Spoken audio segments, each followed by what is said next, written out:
என் அன்பு மாணவர்களுக்கு வணக்கம். இந்த வீடியோவில் 2/2 டிட்டர்மினண்ட்டை எப்படி எக்ஸ்பேண்ட் பண்ணலான்னு சொல்லி பார்க்க போகிறோம். ஃபர்ஸ்ட் கொஸ்டின் பாருங்கள். ஃபைண்ட் த வேல்யூ ஆஃப் அப்படின்னு சொல்லி கொடுத்துட்டு 2 - 4 1 3ன்னு கொடுத்துருக்காங்க.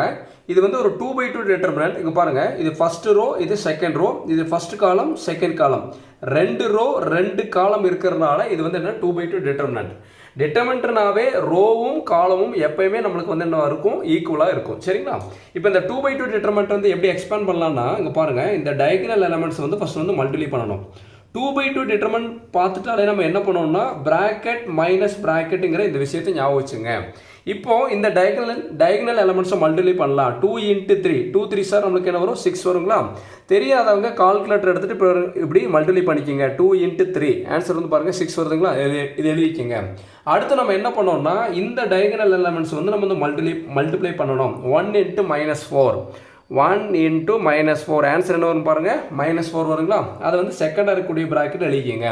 இப்போ அடுத்த ஸ்டெப்பில் இந்த டைரெக்டாக கால்குலேட்டர் அடித்தாலும் உங்களுக்கு ஆன்சர் வந்துடும். ஒரு ஸ்டெப் சொல்லி கொடுத்துட்டு அப்புறம் டைரெக்டாக கால்குலேட்டர் அடிக்கிறதுக்கு உங்களுக்கு சொல்லித்தரேன். இந்த ப்ராக்கெட்டில் இருக்கிறது அப்படியே எழுதிக்கங்க. அடுத்து பாருங்கள், இங்கே மைனஸ் இருக்குங்களா? மைனஸ் இன்ட்டு மைனஸ் நம்மளுக்கு என்னவா மாறும், ப்ளஸ்ஸாக மாறுங்களா? அப்போ +4ஆக மாறிடும். அப்போ 6 + 4 இதனோட ஆன்சர் என்ன, 10. இப்போ டைரெக்டாக கால்குலேட்டர் அடிக்கிற மாதிரி இருந்ததுன்னா இங்கே பாருங்கள், இங்கே என்ன இருக்குது பாருங்கள், ப்ராக்கெட் இருக்கா? ப்ராக்கெட் 6 ப்ராக்கெட் க்ளோஸ் பண்ணிவிட்டு இங்கே மைனஸ் திருப்பி ப்ராக்கெட் ஓப்பன் பண்ணி -4 ப்ராக்கெட் க்ளோஸ். இங்கே எப்படி இருக்கோ அப்படியே கால்குலேட்டர் டைப் பண்ணிவிட்டு இப்போ ஈக்குவல் டு ஆன்சர் பாருங்கள், டைரெக்டாக ஆன்சர் 10 வந்துடும். நம்மளுக்கு கால்குலேட்டர் அலௌடுனால நீங்கள் கால்குலேட்டர்லேயே கூட நீங்கள் சால்வ் பண்ணிக்கலாம். சாமி புரிஞ்சுங்களா? ஃபர்ஸ்ட் நம்ம என்ன பண்ணணும், இந்த diagonal element bracket minus bracket கொடுத்துக்கணும். இந்த டயகனல் எலமெண்ட்ஸ் மல்டிப்ளை பண்ணணும், அது இந்த ப்ராக்கெட்டில் கொடுத்துக்கணும். அடுத்து இந்த டயகனல் எலமெண்ட்ஸ் மல்டிப்ளை பண்ணி இந்த செகண்டாக இருக்கக்கூடிய ப்ராக்கெட்டை கொடுத்துக்கணும். அடுத்து பாருங்கள், மைனஸ் இன்ட்டு மைனஸோட ஆன்சர் ப்ளஸ். சப்போஸ் இங்கே +4 இருந்ததுன்னா இங்கே மைனஸ் இன்ட்டு ப்ளஸ் நம்மளுக்கு என்னவா மாறும், மைனஸாக மாறி இருக்கும். கால்குலேட்டரை போடும்போது இந்த சைனெல்லாம் நம்ம பார்க்க வேண்டிய அவசியம் இல்லை. இங்கே டைரெக்டாக கால்குலேட்டர் டைப் பண்ணிங்கனாலே ஆன்சர் உங்களுக்கு கிடச்சிடும். அடுத்து பாருங்கள், செகண்டாக ஒரு ப்ராப்ளம் பார்க்கலாம். இது இங்கே ஃபைண்ட் த வேல்யூ ஆஃப்னு கொடுத்துருந்தாங்க, இங்கே எவாலுவேட்னு கொடுத்துருக்குறாங்க.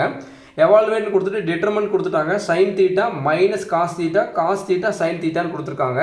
இப்போ நான் உங்களுக்கு என்ன சொல்லி கொடுத்தனோ அதே தான் இங்கே ஃபாலோ பண்ணணும். 2/2 டிட்டர்மெண்ட்னால ப்ராக்கெட் மைனஸ் ப்ராக்கெட்டுங்கிறத ஃபஸ்ட்டு நம்ம ஞாபகம் வச்சுக்கணும். சாமி புரியுதுங்களா? இப்போ நம்ம என்ன பண்ண போகிறோம், நல்லா கவனிங்க. இந்த டயகனல் எலமெண்ட்ஸ் நம்ம மல்டிப்ளை பண்ண போகிறோம். sin θ × sin θன்னு இருக்குது பார்த்தீங்களா? இந்த டயகனல் எலமெண்ட்ஸ் உங்களுக்கு புரியிருக்காங்க, எழுதி காமிக்கிறேன். a × a நம்ம a² எழுதலாம், கரெக்டுங்களா? அதே மாதிரி sin θ × sin θ இந்த டயகனல் எலமெண்ட்ஸை மல்டிப்ளை பண்ணால் நம்ம எழுதும்போது sin² θன்னு எழுதணும். சொல்லுங்கள் பார்க்கலாம். sin θ sin θ என்ன எழுதணும், sin² θன்னு எழுதணும். தெரியாத நம்ம கூட sin θ² இப்படி எழுதிடக்கூடாது. சமி புரியுதுங்களா? sin θ × sin θ நம்ம என்ன எழுதணும், sin² θ.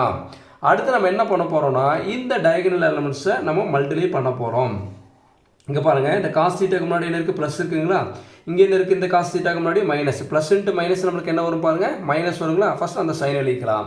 அடுத்து இந்த cos θ மல்டிப்ளை பண்ணுங்கள். cos θ × cos θ cos² θ. சமி புரியுதுங்களா? sin θ × sin θ sin² θ. அடுத்து பாருங்கள், cos θ இங்கே ப்ளஸ் cos θ இருக்குது, இங்கே மைனஸ் cos θ இருக்குது. ப்ளஸ் இன்ட்டு மைனஸ் நமக்கு மைனஸ் இங்கே கொடுத்தாச்சு. cos θ × cos θ cos² θ எழுதியாச்சு.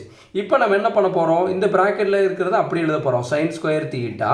இந்த மைனஸ் இன்ட்டு மைனஸ் நம்மளுக்கு என்னவா மாறப்போகுது, நம்மளுக்கு ப்ளஸ்ஸாக மாறப்போகுது. Minus into minus plus. அப்போ இது என்ன ஆகும், cos² θவாக மாறும். sin² θ ப்ளஸ் cos² θ அதனுடைய ஆன்சர் என்னென்னு படிச்சிருக்கோம், ட்ரிகனாமெட்ரியில் 1. சமி புரியுதுங்களா? sin² θ ப்ளஸ் cos² θவை அதோட ஆன்சர் நம்ம என்ன எழுதலாம், 1ன்னு எழுதலாம். இதே cos² θ ப்ளஸ் sin² θ அது ரெண்டு இடம் மாதிரி இருந்தாலும் அதனுடைய ஆன்சர் 1 தான். சமி புரிஞ்சுங்களா? அது ரொம்பவே முக்கியமான ப்ராப்ளம், நல்லா பார்த்துங்க. இதே மாதிரி ப்ராப்ளம் உங்களுக்கு பாருங்கள், நீங்கள் ப்ராக்டிஸ் பண்ணி பார்க்குறதுக்காக இந்த ஹோம் ஒர்க்ஸாக கொடுக்குறேன். இங்கே இருக்கக்கூடிய ப்ராப்ளத்தில் நீங்கள் ப்ராக்டிஸ் பண்ணி பாருங்கள். 2/2 டிட்டர்மெண்ட் தான். ப்ராக்டிஸ் பண்ணி பார்த்துட்டு இதனுடைய ஆன்சர்லாம் என்ன வரும்னு சொல்லி உங்களுக்கு கமெண்ட் பாக்ஸில் நீங்கள் கமெண்ட் பண்ணுங்கள். சமி புரியுதுங்களா? கமெண்ட் பண்ணுங்கள். இந்த வீடியோ உங்களுக்கு பிடிச்சதுன்னா மறக்காமல் லைக் பண்ணுங்கள். மற்ற நண்பர்களுக்கும் ஷேர் பண்ணி விடுங்க. நம்மளால் முடிஞ்ச உதவியை நம்ம மற்றவங்களுக்கு செய்யலாம். Thank you students.